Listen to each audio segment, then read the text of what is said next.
Good morning. This is Brett Thompson coming at you nearly live from here at Chimicum High School and Middle School. And this is a primer on how to use Google Sites for education.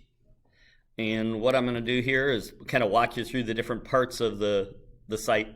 It's fairly simple to use, and it's really useful for delivering curriculum and storing your curriculum so you don't have to go searching for it. Navigating in sites, first you want to be able to find it. And you want to do that by looking in the upper right corner of your Google homepage and those little 9 buttons up there, and then you just click on them, and those will show you the different apps. So here are the 9 buttons I'm talking about. You click on that, and then it's going to show you all these things. These are all different apps that Google has, and there's more than this, and you can add them. And if you don't see sites, you can just go down to the bottom and look for it and possibly even search for it. So you should be able to find Google Sites that way.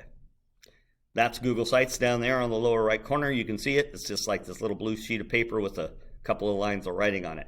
Now, Google Sites is a web page, basically, that you're developing, except for you don't have to do HTML or any of that stuff. You just drag and drop, change it up, write on it, and update it as you see fit and need to update it. It's a living document, just like on all Google Docs. You can actually see the history and all that kind of stuff. So here we've got... we're going to select a template from what they gave us, and there's one for classroom teachers. And I think that's a pretty good one for elementary teachers, and you can modify it pretty simply and easily to suit your needs. So here's the one I'm going to pick right here. That's called class name, and you click on that. And then that'll pull you up a new page. This is a page that I've developed for my 7th grade. It's a little different. For subject area people, it's a little different than if you're doing like multiple subjects. So if you're doing subject area for your page ends up looking like this. Up here are the navigation pages that are in this web page. So it starts out with 3 pages. You've got the home page, a schedule page, and a newsletter page. Now, if you wanted to put your subjects up there, you could do that. You could add pages very easily. You can add like calendars and connect that kind of stuff, all that kind of cool stuff. Now, up here in the right corner, I don't usually publish mine until I get my name exactly the way I want it and all the other parts of it the way I want it. And then I publish it when I'm ready to kind of go live with it. And until then, it's not published until you're ready to publish it. And that's the publish button there. And when you publish, it's then you can pick how it's available. You can make it only people within the school. You can make it available so parents can see it, which is a lot easier to show curriculum than Google Classroom is. Okay, so once you've published, you can also pick themes that you want to use. Instead of this theme, you can use like any one of these different themes. And those are themes that you can use. And there's an unlimited number of themes. It's really up to you as the designer to do it. I don't want to get into too much of that. So, okay. First thing you want to know is, how do I add a page to this? Well, you don't want to go searching for tools. One of the best things to do anytime you're working with a computer is explore the different tools before you start messing around and see what it does. So I'm going to take you through some of those tools. First one I'm going to do is page, adding pages so you can see where you're going. Now, I added a page here and I called it Untitled. And all I did to do that was go down here in New Page, clicked on that. Now, you can also add a link that acts sort of like a page. You can link your Google Classroom right there by adding a link. And you can change the order just by picking them up and lifting them and moving them. So that's really powerful about this. Now, the pages that we currently have on this, there are 4 now. We have Home, Untitled, Schedule, and Newsletter. Down here are how you pick to add a new thing to your new page to your web page. That's how you go about doing it. Just click on one of those and add one. If you want to take it away, delete it, and just boom, it's gone. So there they are. Now, I'm going to go through these next tools up here. The insert tool is probably one of the most important. Themes, I'm just going to kind of show you. Those are the overall view of what the page looks like. But the insert is where all the magic happens. So the magic happens in your inserting. Okay. Now, insert page development and layouts. In the insert heading, you're going to find text boxes, images, embed like a URL, like a YouTube or something. You can connect a document directly from your drive or the whole drive or a whole folder from a drive. And layouts. Now, layouts are really cool because they you just drag and drop them onto the page and they help you decide what your page will actually look like. And I'll show you what that means in just a sec. So now, here are the text box, the images, the embed, and the drive are right there. Now, the layouts, you just drag one of these over. This one happens to be this one right down here. That's the one I kind of like. So if you're a topic-driven teacher, you could just drag that over and you could say this is topic 1, topic 2, topic 3, and topic 4. Now, if you notice, up here I've got topic 1, topic 2, topic 3, and topic 4.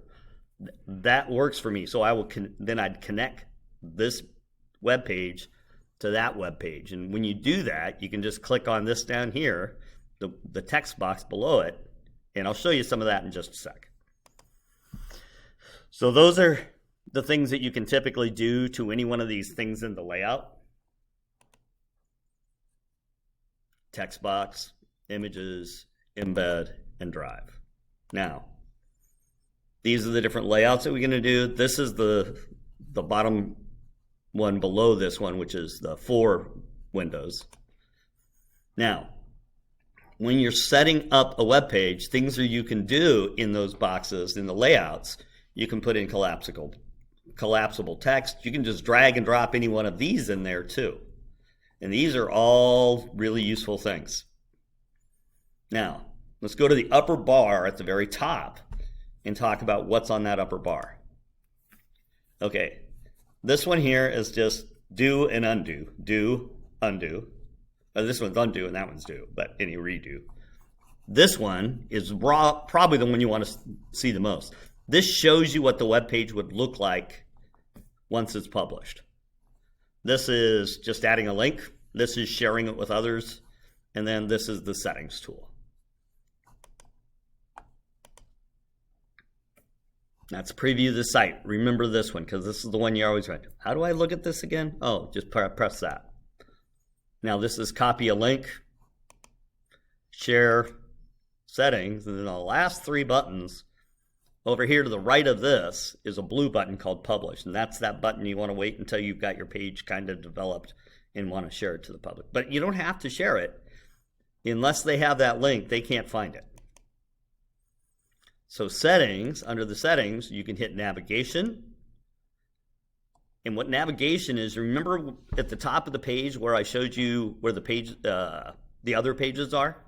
You can have them up there, or you can have them on the left side as a drag down menu. Brand and logo, that's like if you're putting a logo on your page.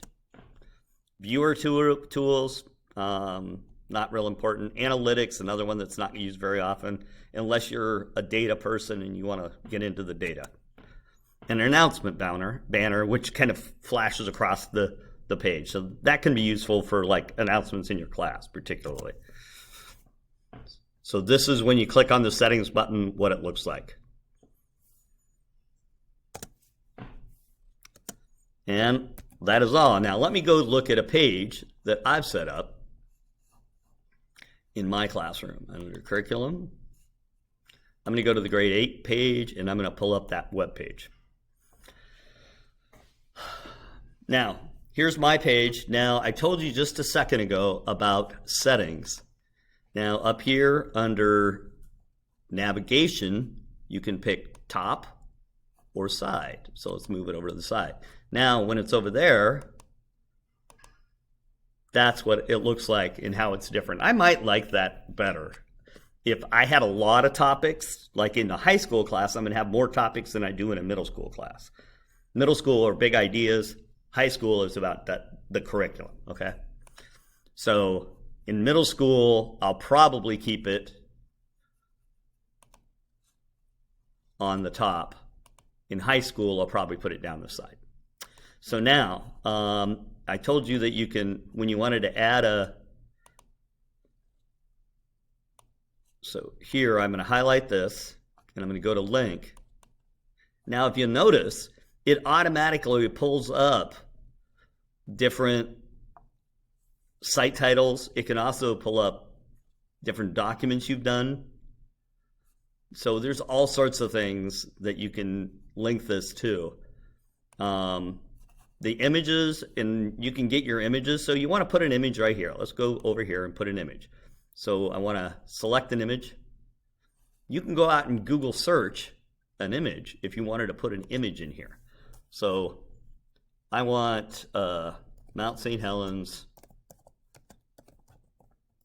erupting. Boom. There it is. I like that one. That's kind of cool. And I go insert, boom, there it is. Now, if I wanted to link it, I just go link. And then you'll notice the first thing it pulls up are your pages that you can link it to. So that could help you navigate to your site. Now, if I want to undo that, Control Z, or I could have used the back button. Redo, undo, simple enough. I guess that's about all I've got to go with right now. And thank you for listening. If you have any questions or if you want a private tutorial with me sometime, shoot me an email and I'll see about setting up a Zoom and we can share screens back and forth through Google Meets. It's pretty easy. Thank you for your time, and I hope you're having a great start to your year.